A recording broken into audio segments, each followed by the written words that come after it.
Notes. One of them is my wife, when she's with me, understands what's called commissioner time. So with her, that means I tell her I'll be at some place like 5:30. It means that I've got until 6 to actually show up. So getting through the lobby is a challenge. Welcome to Destin. It's always my annual trip to the beach where I actually never experience the beach. Instead, I put on pullovers because the rooms are cold. I leave here and start with student athletes, and then we start in the morning, and we'll finish on Thursday afternoon. So this is our second year being a little bit more efficient. Plenty of issues on the table.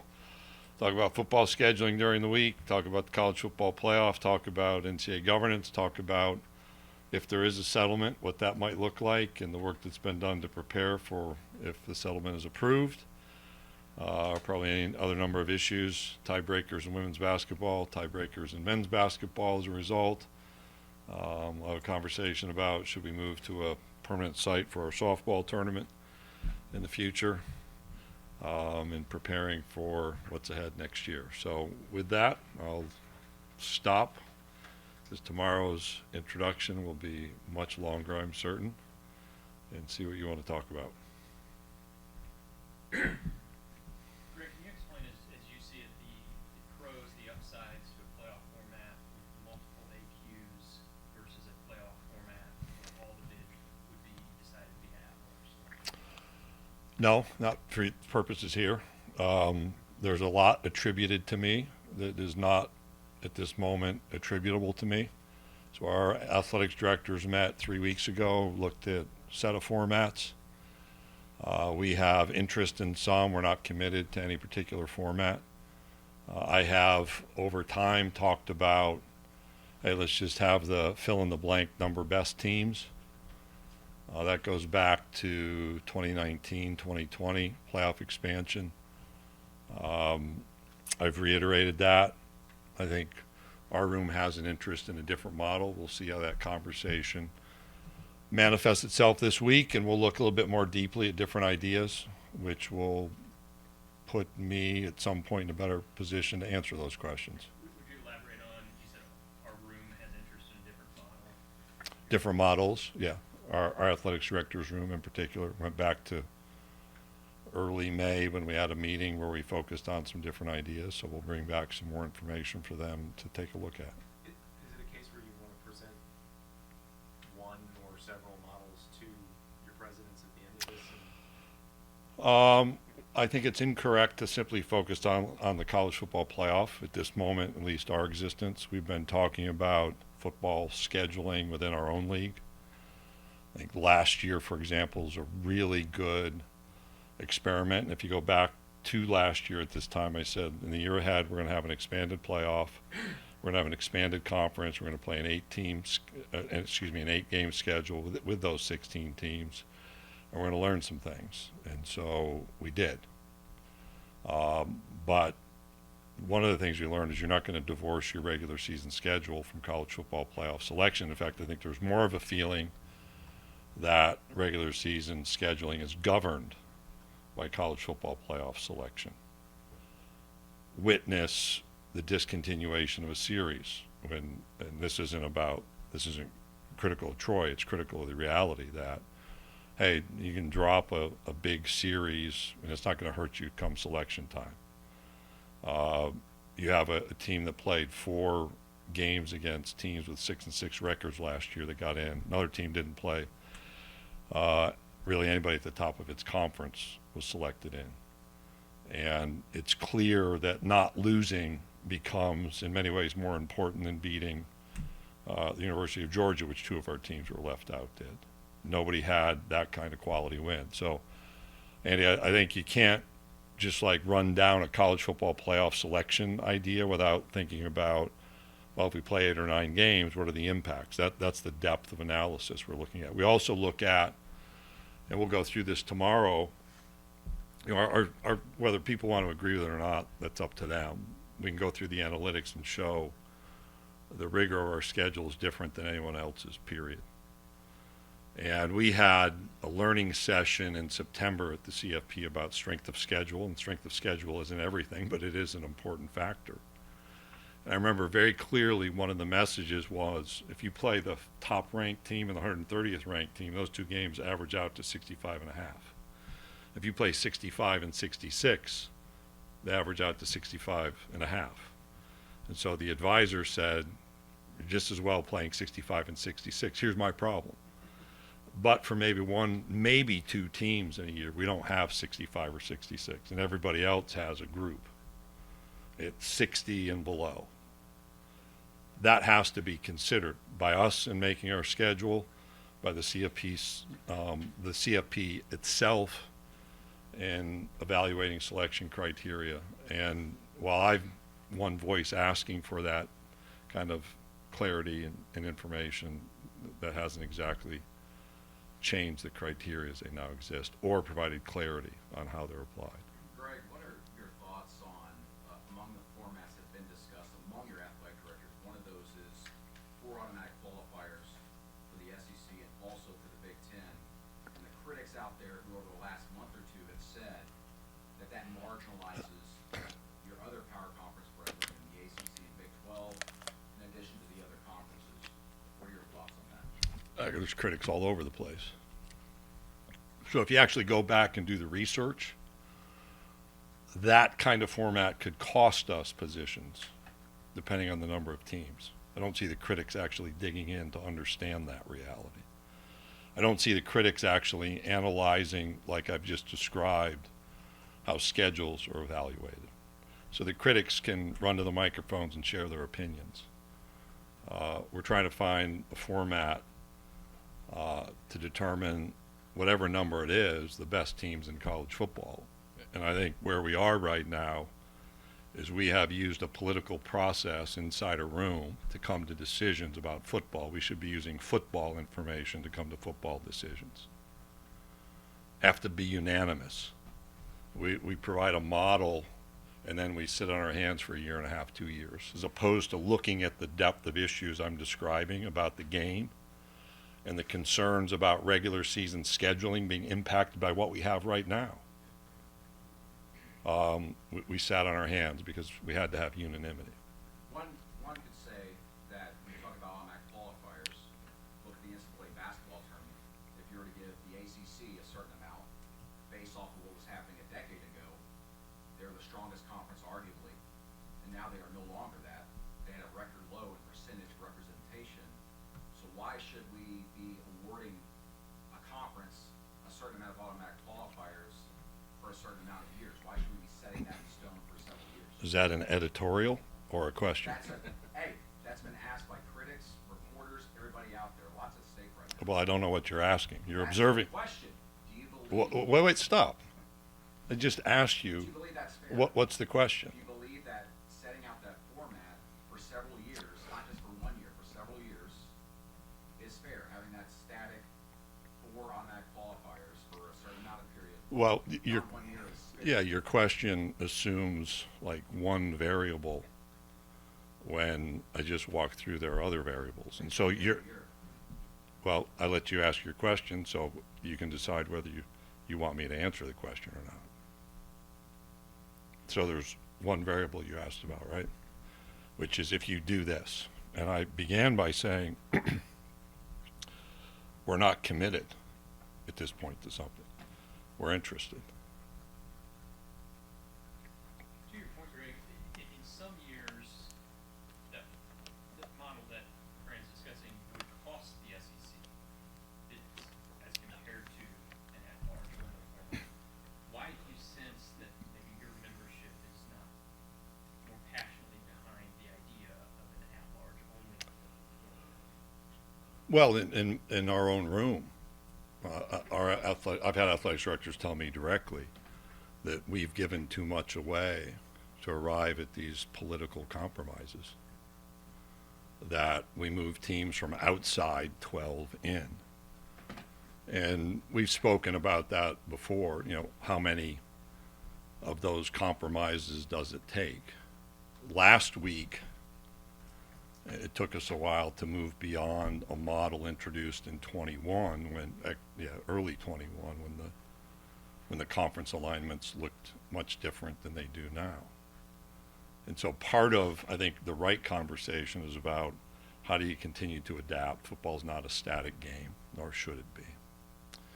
I think the second recognition is things have changed greatly. And part of where we are in basketball is because we have changed as a membership. So both of our new members were selected at large. We've taken 10 years to move from where we were for the preceding 10 years. So there's not like switch flipping that goes on. I think the word hope is at the center too. Like, how do you bring people into the conversation late in the season in this changing environment? And so the idea of could you have play-in type games continues to populate itself before you're into CFP selection. That's about building interest and giving hope. Whether that's the ultimate destination, we'll see. But to your question, why does it populate itself? Why do people think about it? Even if it costs us something, you could have more teams perhaps involved later in the season through that model. Greg, in that vein, how much discussion has there been, again, we're going a hypothetical down the road here, so bear with me, two automatic qualifiers going 1-8 and there being a conference setting it move, obviously, the league coming in against this league, how serious is that? We haven't talked through that, so that's not at the top of my points of consideration. You have to be mindful of change, and there's a saying, go slow so you can go fast. I think that gets lost these days. People say, sources say, here's an idea, and all of a sudden we're down a road without thinking through all the elements involved in that decision. So we try to help bring those. We probably don't think of everything ourselves right off the bat, so that's why a little bit of time's helpful. When do you believe that, Hang on, I'm going to go to somebody else. Does the play-in format in any way dilute the regular season any further? Putting in Yeah, 16. I don't think you can make that an absolute statement. We were having conversations, not necessarily you and I, although we may have. If we go to 12, does that dilute the regular season? I can tell you, I was at the Georgia-Texas game on the field the Georgia-Alabama game. So where were we, week 3? Talking with media members who said, it just doesn't feel the same. For those of you who were there, it was a pretty incredible night. I think everybody competed at the highest level as hard as they could. And we had that over and over. So I think these absolutes on what does or doesn't impact the regular season are kind of older conversations, maybe not completely informed. I will go back, though. When people are canceling games because of the CFP selection process, that directly impacts the regular season. Yeah. And that's where, when I talk about there's a lot more than just one element in these things, I think those are some of the broader list of elements that have to be considered. If wins and losses is becoming an outsized part of this, does that mean that the selection committee is not doing its job? Is there a lack of faith in the selection committee? No, I don't think wins and losses are outside, because there's two sides to that coin, right? I think there's been so much effort to get to the point of 12 that the continual evaluation of how are we making decisions got pushed in the background. And the way I look at last year, the learning experience was, it used to be the argument about the top 4. That was it. I'm 5th or I'm 6th and I'm angry. Now you had last year and the year ahead, you have the top 4 with buys. It's a big deal. You have the next 4 that play home games. That's a big deal. You have the next 4 that are in.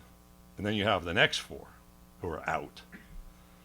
And we had raised the issue when we talked back in 21 as a working group about, how do you adapt some of the criteria. I think the only thing we did is pull out conference championships when you have teams on the margin. So how do you look at strength of schedule? What does that mean? We should be able to contextualize that better. That doesn't mean that it's everything, and so that's a little bit of the wins and losses pieces, because you can have the strongest schedule and go over, and that's not going to put you in the playoff. So what's the balance, and what's the recognition of rigor that has to be fully considered? What's the incentive to want to schedule like a Texas at Ohio State when you see that Ole Miss and Alabama, obviously really good teams that didn't get in? Does it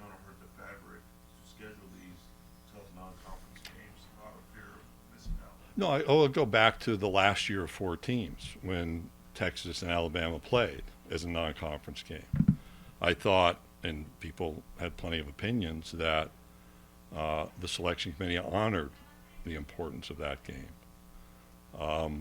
I think it's good for college football to have those kind of games. I generally think people believe that way. But you've seen the dominance of CFP access becoming such a big deal. So if you pivot some access points, perhaps you can not be as threatened by a loss, or is it a reward for a win that becomes greater, or an offset, particularly a rigorous win? But Greg, doesn't it also, some of these models also set up those non-conference games, which you say would like to, or at least hint that you'd like to preserve and make them inconsequential? Because there would be no consequence if you lost, if Texas, Ohio, if Texas, the loser of the Texas, Ohio. Yeah, I don't. So I wonder, like, is there a balance that has to be thought of, as like, we'd like to preserve these games, but we also need to preserve the consequences of these games? I think the first point is, should we like to preserve the games? I think that's one of the problems we're encountering right now. And we've seen that. And I've heard that. And we've even had discussions with our ADs who are thinking about, maybe I shouldn't play this game. Like, don't walk away at this point. So, Ralph, I think the first point exists now. I don't think you can say they're inconsequential. Again, I think one of the conversations last year when we went to 12 was we had a big game week 3. Well, it doesn't feel the same. So I would just caution about making the observation that won't have the same meaning or same impact. I think those games do have impact. They do have meaning. Now, it may be different from an access point. And that's where I look at some of the weighting of the rhetoric right now that, well, I shouldn't play those games. I'm better off going 11-1, 12-0. I think that's a bigger threat to playing those games than some other model that might be considered. Is there any anticipation or hope that the House settlement would be approved by now, or there would be a decision, and how does that guide the discussions this weekend? Hope, expectation. I've learned a long time ago we don't control the court system. Is there a hope? Is there a thought?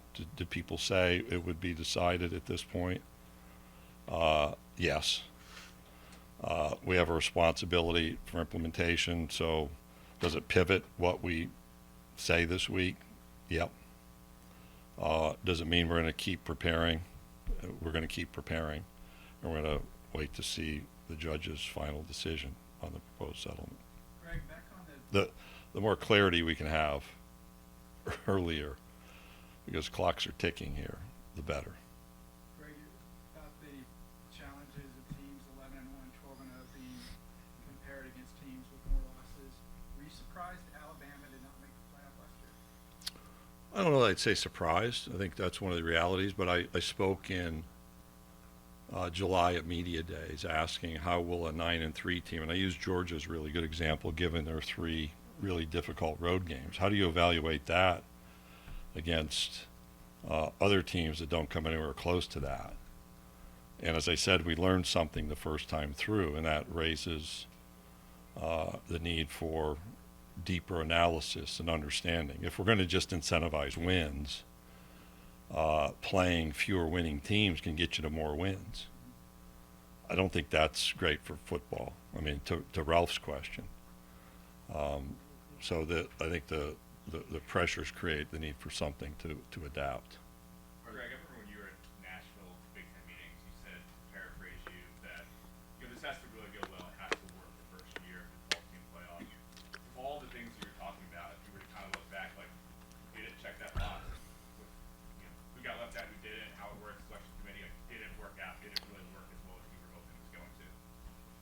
Yeah, I mean, you'd like to have more teams. I think big picture, we went granular right off the bat, which is, hey, there's this model. How do you respond to this model? What's the reason? So if you take a step back, yeah, it went well.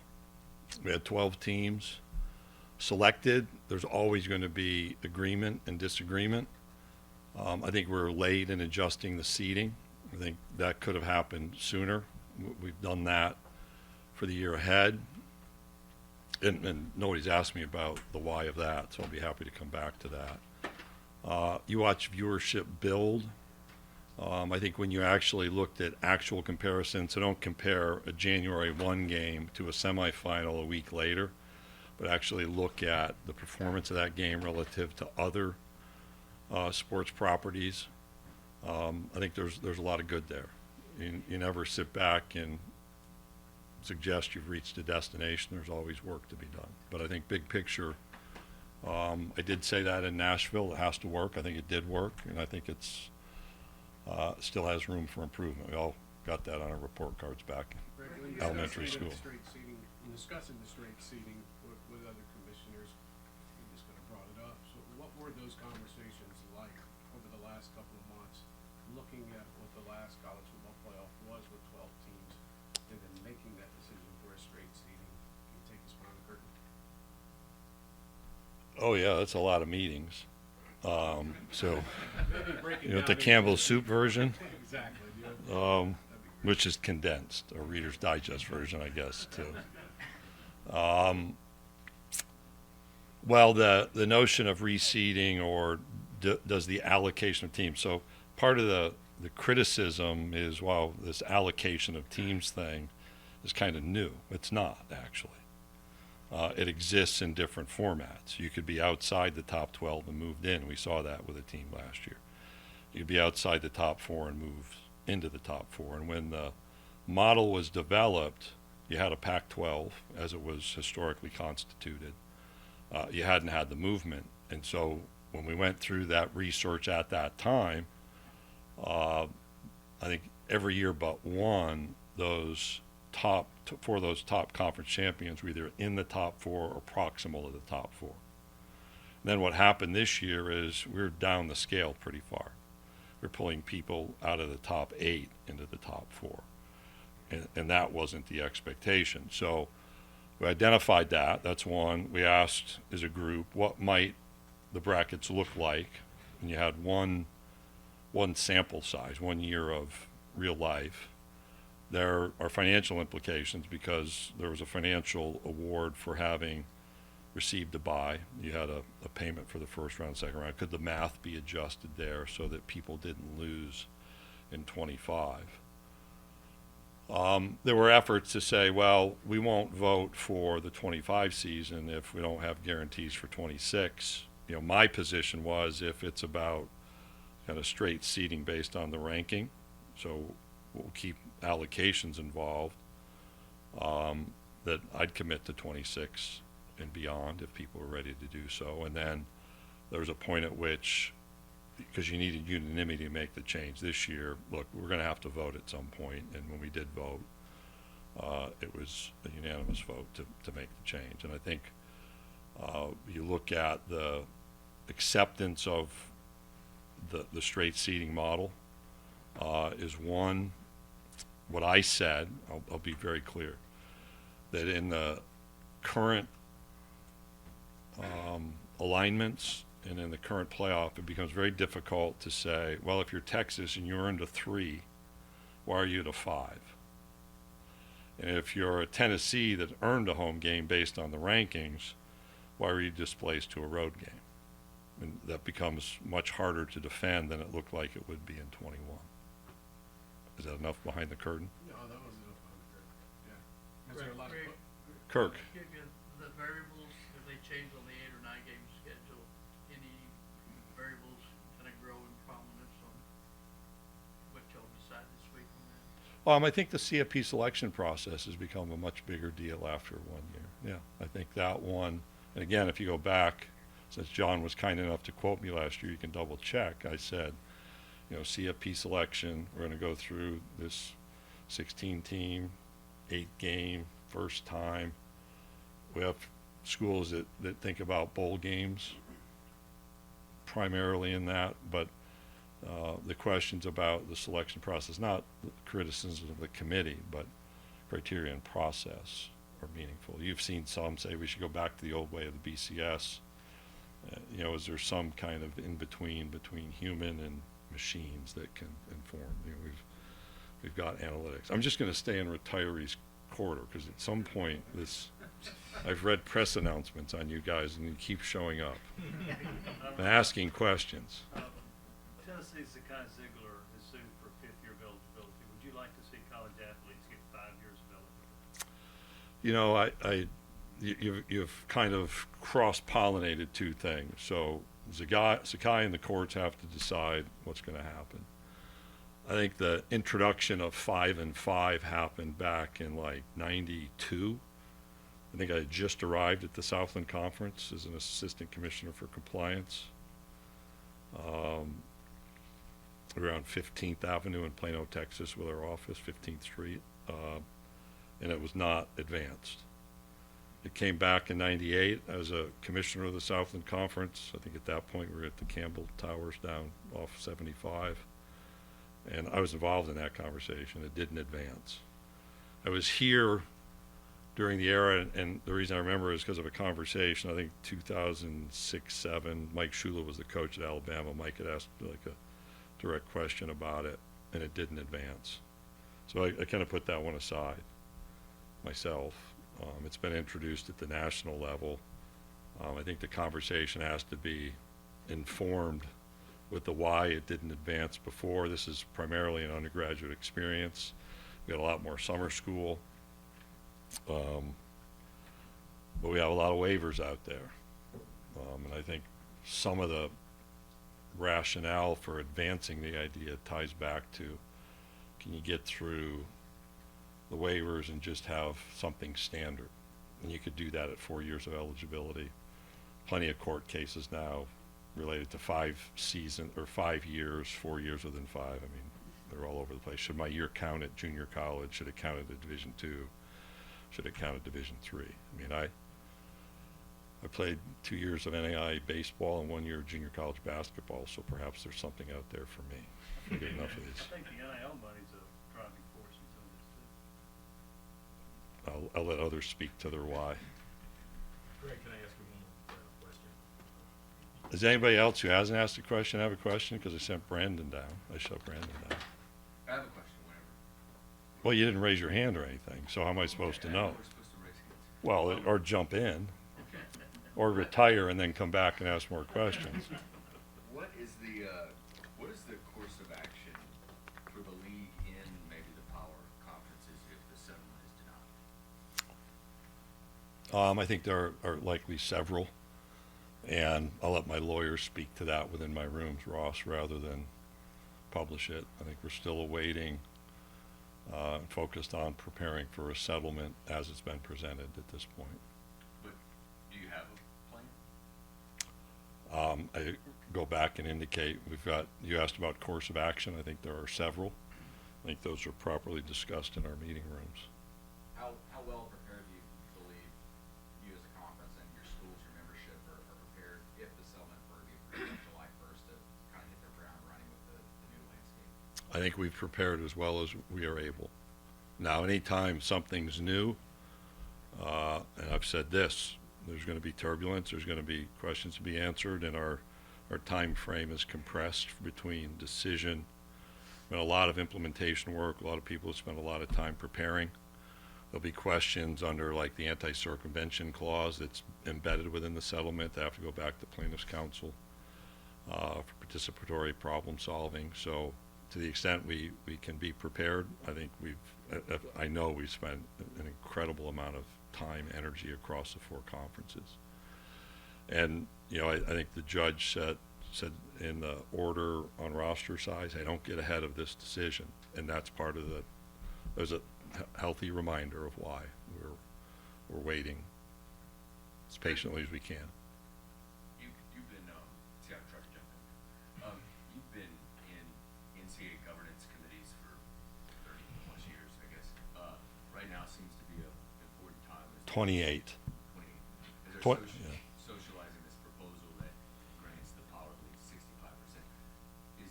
Can you just tell us what your views of this proposal? I know you were on the working group, but is 65% enough for the power league to have? I'll tell you exactly. And do you want me to go back? Like, do you want 28 years like ago, please. when I walked in, Britt Banowski resigned as commissioner of the Southland Conference in March. In April, I found myself in a transition management council meeting where I had no idea what side was up and down. I will say, I remember an NCAA convention meeting with the Student Athlete Advisory Committee in San Diego, where we had a presentation. Student athletes left the room. I'm the Southland commissioner. We have a trust gap. How are we going to pivot? And we don't pivot well. There's a lot of people, a lot of interests to be served. Even in a CFP room, when we finished in January of 21, January of 22. When was Alabama, Georgia, and Indianapolis? Was that January 22? 22? 21 season 22. When we were at an impasse for like the 6th time in that room, and there were 11 of us, I said, look, because the NCAA building was across the street, everybody wants to point their finger over there. I think we've proven that we are the problem here, not them. And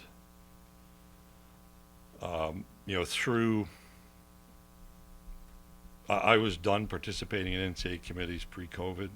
I think I was on the infractions committee, shared some perspective as I left, whether those were heard or not, and then kind of get, every time I think I'm out, I get pulled back in.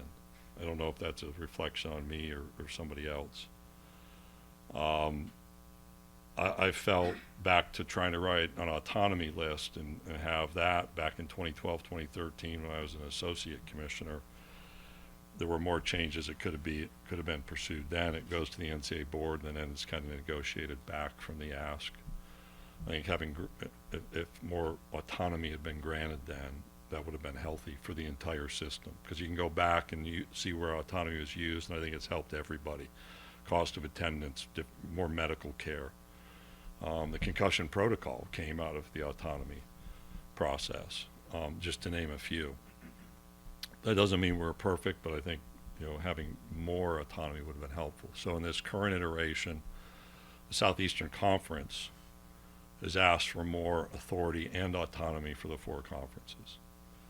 And we've asked, so I think there's some reporting today about authority to just depart. That's not, I don't have the authority to just depart. That's not been voted upon. I've shared with the decision-making working group, I have people in my room asking, why are we still in the NCAA? Now, the other side of that is we had 13 teams invited to the NCAA baseball tournament today. I've not been notified that anyone has declined the invitation. We had 14 men's basketball teams. Nobody declined those invitations. I think we have like 7 of 16 men's golf teams who are playing today in the final day of stroke play. Nobody's declined those opportunities. So there's inherent value, but how does the association continue to adapt? How do those whose frustration level is at its highest, how maybe are some of those frustrations mitigated? How are some of those frustrations dealt with? The process of change is really exciting at the start. It's like running a marathon, which I've done a few times. Every time I've ever run a marathon, you can't sleep the night before. You're up early. You're at the start line. The start of anything is really exciting. And you go through that, and then you get to the end, and you see, running down Boylston in the Boston Marathon, or in Central Park in New York City, or crossing the river in Missoula, Montana to finish there. I mean, it's exciting, right? There's a finish line. The start and the finish is always invigorating and exciting, but the middle is messy, whether it's a marathon, whether it's decision making, whether it's change, and we are in the middle, and it's messy. That's not unique to college sports. That's not unique to higher education. That's not unique to American society. And so, Ross, to go back to the fundamental question, I think we would like to see more authority and autonomy granted under the NCAA heading. We'd like to come together for championships. We think that's a critical, important, broad part of college sports. I think there can be more independence in decision making. We talked about an autonomy division that would be it would be under the NCAA heading clearly. it would be linked, but you'd have more authority and autonomy. But I think you reported on that in January, as I recall. None of my memos ever remained secret. We're at 65%. I think the 68% number is one that's been on our mind, because you can't just have somebody walk away at that level among the four and everything stops. Others have said that's too much. We'll talk through those things this week in depth and see where our leadership concludes as far as our feedback to the decision-making working group.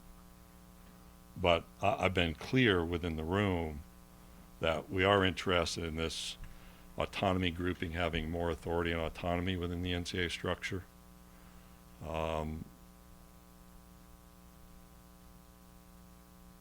I'd like to avoid situations where you're not allowed to put spread on bagels in the future. So for all the finger pointing about who caused these problems, I think it's naive when it's boiled down to some of the statements that have been made in recent weeks. Commissioner, the sticking point of roster limitations. Tell me a little bit about conversations you've had about implementing those. It does feel like a sticking point to the judge's decision, at least, of implementing roster limitations. More than a sticking point.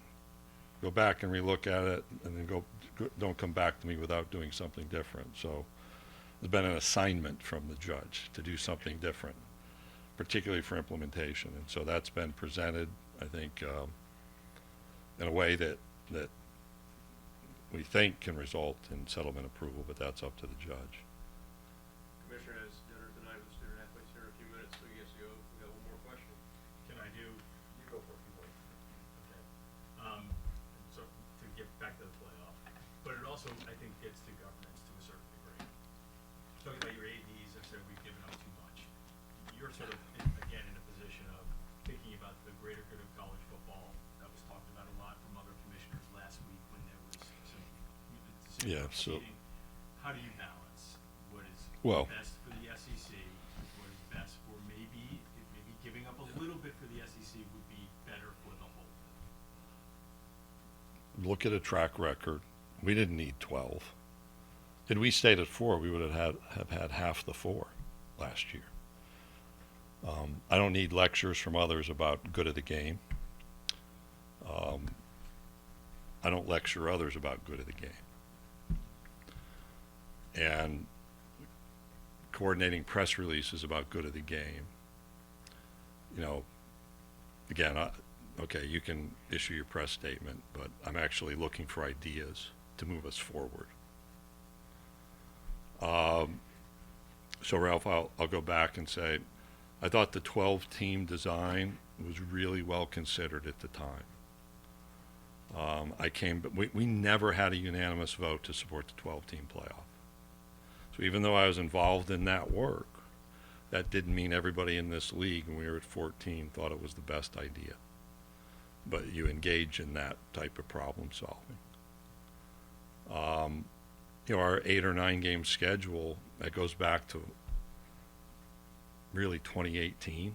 We've been talking about eliminating divisions from 2018 forward, and we expanded.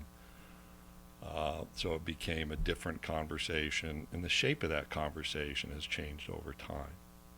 We have to make a decision. The CFP and my colleagues have to understand there's something different here. We all play college football.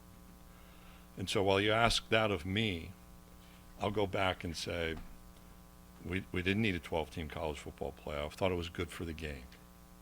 I was involved in that. Others held it up. I thought it was important to get after that work in a time-efficient manner, yet we held up, and then we went fast. We didn't go slow so we could go fast. We didn't do anything, and then we went fast without solving some of the other elements. I think I have a responsibility to push as well. And I think my membership has a responsibility and the desire to push me. And that is a hard issue. If you want to go inside what it's like to sit in this role, I think about the responsibility I have here, and I think about the responsibility more broadly all the time. Yesterday I said it, we don't apologize here. I'm proud we have 13 teams. I wish it was 14 in baseball. I'm proud of what we did in men's basketball.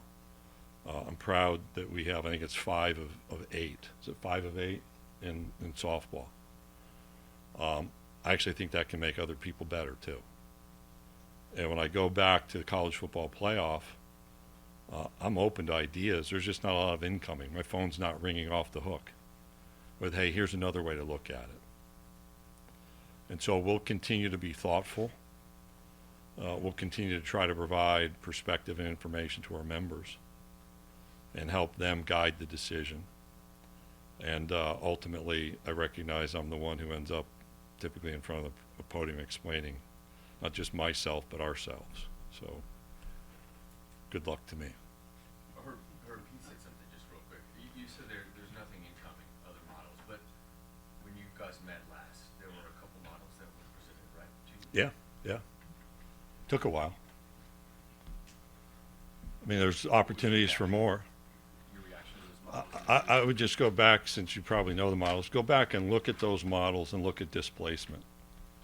So for all the gripes about us having 4 teams, go back and look at the previous 11 years. Nobody loses spots. We actually lose more spots under that model potentially than anybody else.